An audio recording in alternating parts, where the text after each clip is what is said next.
அனைவருக்கும் காலை வணக்கம். இந்த வருஷத்தோட 2025ஆம் வருடத்தோட கடைசி மாதத்தில் 2வது நாள். நோபல் பரிசு பெற்ற அமெரிக்க ஆய்வாளர் ஜார்ஜ் ரிச்சர்ட்ஸ் மினாட் அவருடைய பிறந்த தினம் என்று. ஜார்ஜ் ரிச்சர்ட்ஸ் மினாட் நோபல் பரிசு பெற்ற அமெரிக்க ஆய்வாளர், அமெரிக்க மருந்தியல் ஆய்வாளர், ஃபார்மசூட்டிக்கல் ரிசர்ச்சராக இருந்திருக்கிறாரு, ரிசர்ச் ஃபெல்லோவாக இருந்திருக்கிறாரு.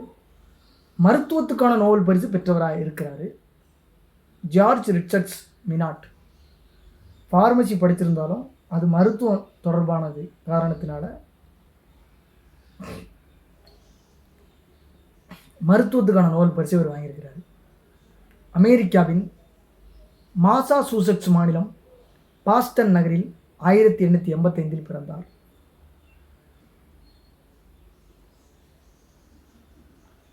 தந்தை உட்பட குடும்பத்தில் பல மருத்துவர்கள் என்பதால் இவருக்கும் இயல்பாகவே மருத்துவத்தில் ஆர்வம் பிறந்தது.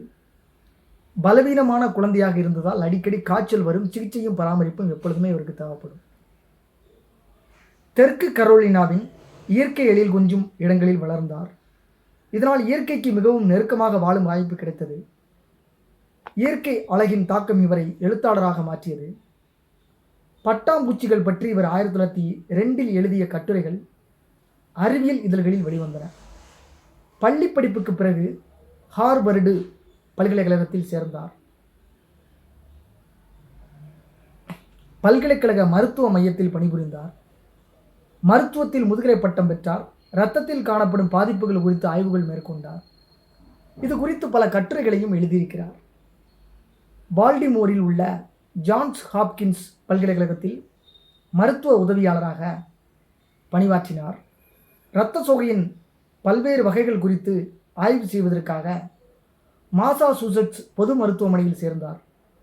மாசாசூசெட்ஸ் யூனிவர்சிட்டி இருக்குது, மாசாசூசெட்ஸ் பப்ளிக் ஹாஸ்பிட்டலும் இருக்குது. ஹார்வர்டு மருத்துவ கல்லூரியில் துணை பேராசிரியராக அசோசியேட் ப்ரொஃபஸராக இருந்திருக்கிறாரு.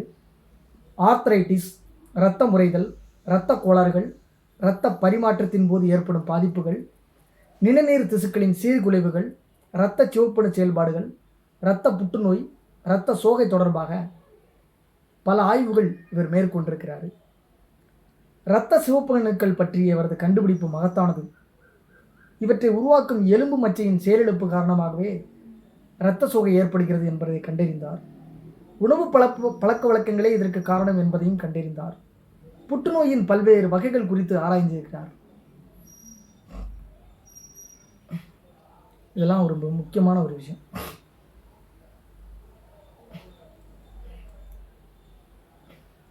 இரத்த சோகை குறித்து ஆராய்ச்சி செய்து வந்த வில்லியம் மர்பி, ஜார்ஜ் விம்பிள் ஆகிய ஆராய்ச்சியாளர்களுடன் தொடர்பு ஏற்படுது. இரத்த சோகையால் பாதிக்கப்பட்ட நாய்களை சோதனை முறையில் விம்பிள் குணப்படுத்தியதை கண்டறிந்தார். அவர்களுடன் இணைந்து ஆராய்ச்சிகளை மேற்கொண்டார். இவர்களது ஆராய்ச்சிகள் இரத்த சோகைக்கான சிகிச்சை குறித்த கண்டுபிடிப்புகளுக்கு வழிவகுத்தன. குணப்படுத்த முடியாது என்று கருதப்பட்ட பெர்னீஜியஸ் இரத்த சோகைக்கு கல்லீரல் மூலம் சிகிச்சை அளிக்க முடியும் என்பதை கண்டறிந்தனர். இது மருத்துவ வரலாற்றில் மகத்தான வளர்ச்சியாக கருதப்பட்டது. இதற்காக வில்லியம்ஸ் மர்பி, ஜார்ஜ் விப்பிள் ஆகியோருடன் இணைந்து 3 பேர் ஷேர் பண்ணி மருத்துவத்துக்கான நோபல் பரிசு 1934ஆம் ஆண்டு பெற்றிருக்கிறாங்க.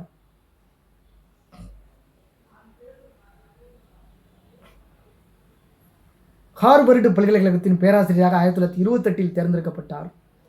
பல்வேறு மருத்துவ நிறுவனங்கள், அமைப்புகளுடன் தொடர்பு கொண்டிருந்த இவர் உடலியல் குறித்த ஆராய்ச்சிகள், பரிசோதனைகளில் மகத்தான பங்களிப்புகளை வழங்கினார். உலக புகழ்பெற்ற மருத்துவ ஆய்வாளராக திகழ்ந்தவரும் வாழ்நாள் முழுவதும் இரத்த சோகை பாதிப்புகள் கொடுத்து அது தொடர்பான ஆய்வுகளில் ஈடுபட்டு அது தொடர்பான சிகிச்சை முறையை வழங்கியவருமான ஜார்ஜ் மினாட் நீரிழிவு நீர் வேஸ்ட்டாக போகிறது, அந்த நோய், அதாவது சக்கரை நோய் தான், நோய் தொடர்பான சிக்கலால் உடல்நலம் பாதிக்கப்பட்டு 1950ஆம் ஆண்டு நம்மளுக்கு குடியரசான உடனே இறந்து போயிடுறார். ரொம்ப ஒரு முக்கியமான ஆளுமை தான். டிசம்பர் 2 பொறுத்தவரை பொதுவாக என்னுடைய அடையாளம் நான் ஒரு டிகிரி அப்படின்னா முதல் ஆரம்பித்தது ஃபார்மசி தான். அதனால் இவர் ஃபார்மசி தொடர்பாக மருந்தியல் தொடர்பாக ஆராய்ச்சி பண்ணி நோபல் பரிசு பெற்றாலுமே, ஏன்னா மருந்தியலுக்குன்னு தனியாக கொடுக்குறதில்ல, அதனால் மருத்துவத்துக்கு சேர்ந்து கொடுத்துட்றாங்க. உடற்செயலியல் அல்லது மருத்துவம் அப்படின்னு சொல்லி கொடுக்குறாங்க. பட் அதுக்குள்ளே இது எல்லாமே வந்துடுது அப்படின்றதுனால மருந்தியல் தொடர்பான ஆராய்ச்சியில் ஒரு முக்கியமான ஒரு பங்கு வச்சிருக்கிறாரு என்பதை தெரிவித்துக்கொண்டு, அந்த ஆராய்ச்சி இந்த என்ன அப்படின்னா, பெர்னீஜியஸ் இரத்த சோகைக்கு கல்லீரல் மூலம் சிகிச்சை அளிக்க முடியுன்றதை அவர் கண்டறிஞ்சதுக்கு தான் நோபல் பரிசு கொடுத்துருக்குறாங்க. 3 பேருக்கு ஷேர் பண்ணி. நன்றி, வணக்கம்.